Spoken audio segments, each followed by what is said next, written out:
In the previous episode, we explored how working without attachment to results, the essence of Karma Yoga, can help us work better and stay calm during both success and failure.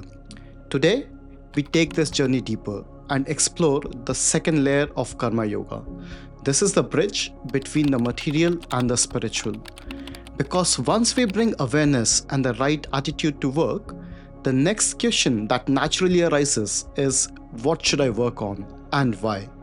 And that is where this chapter begins. To understand this layer of Karma Yoga, we'll first look at a simple framework to understand the different paths of yoga. This is inspired by a lecture of Swami Sarva Priyananda on Karma Yoga. Then, we'll apply the same framework to Karma Yoga and see how work evolves through three different stages: duty, service, and devotion. Let's explore. Each path of yoga is built on two simple premises. Firstly, there's a problem and there's a solution to it. There's a problem that prevents us from realizing the truth, and there is a solution to it. The solution is the path. Secondly, each path is complete on its own. So if you were to walk that path sincerely, with 100% sincerity, it can lead you to self-realization. However, in real life, most of us will naturally end up drawing from a blend of paths. Now let's look at this framework for each path briefly before applying it to Karma Yoga. Let's start with the path of meditation, Raj Yoga. Here, the problem is that we have a scattered mind, and the solution is one pointed focus. When the mind becomes still, truth reveals itself like a reflection in a still lake. Now let's move on to Bhakti Yoga, the path of devotion. Here, the problem is our desire for worldly objects, and the solution to bring all desires into one singular desire for God. Then Gyan Yoga, the path of knowledge. The problem here is ignorance, not knowing who we truly are. The solution here is right understanding and wisdom. True knowledge enables us to see through the illusion. And now let's apply this framework to Karma Yoga. What is the problem here and what is the solution? So the problem in Karma Yoga, it says, is selfish action, doing work for I, me, or mine. And the solution, selfless action, to work for the greater good, to work for the whole. This transformation unfolds in three layers: work as duty, work as service, work as devotion. Let's unfold each layer. When Arjun raises doubt on fighting the war, Krishna reminds him again and again that fighting this battle is his duty.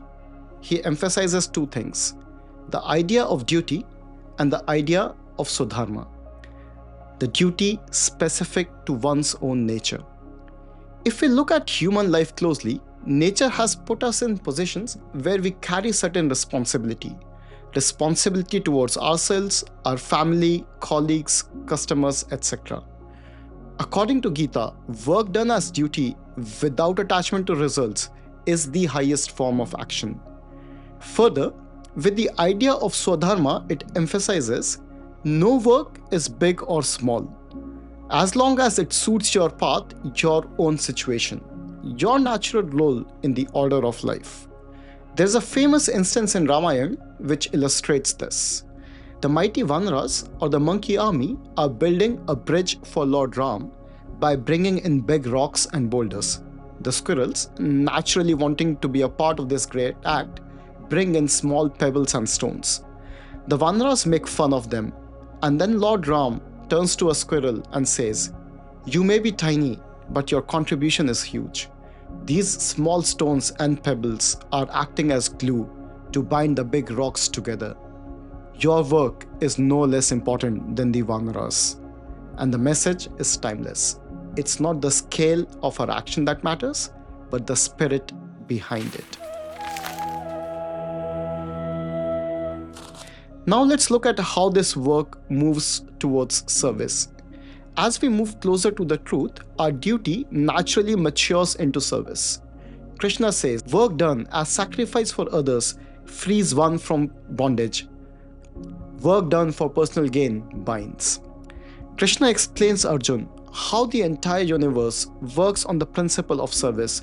The sun, the rivers, the tree, they all exist to serve rest of the cosmos. By serving others, we become closer to universal consciousness. That's why across all spiritual traditions, service is considered as an important pillar, because it mirrors how life itself operates. Neem Karoli Baba's entire teaching can be summed up in 3 words: love, serve, remember God. Work done as service without expecting anything in return begins to dissolve the ego. Now, when service deepens, it becomes devotion. The karma yogi begins to see every act as an offering to the divine. Krishna says, whatever you do, whatever you eat, offer or give, do it as an offering to me. At this stage, karma yoga and bhakti yoga start merging. Every act becomes a prayer. The outer world becomes inner worship. Ram Das, in one of his meditations, illustrates this. What more can we do for this world than to be a conduit for the divine spirit to manifest through us? We empty ourselves of ourselves so the divine can act through us. That is devotion. In the next chapter, we'll enter the final and the most mystical layer, that of a non-doer or witness, the place where only the action remains and the actor disappears.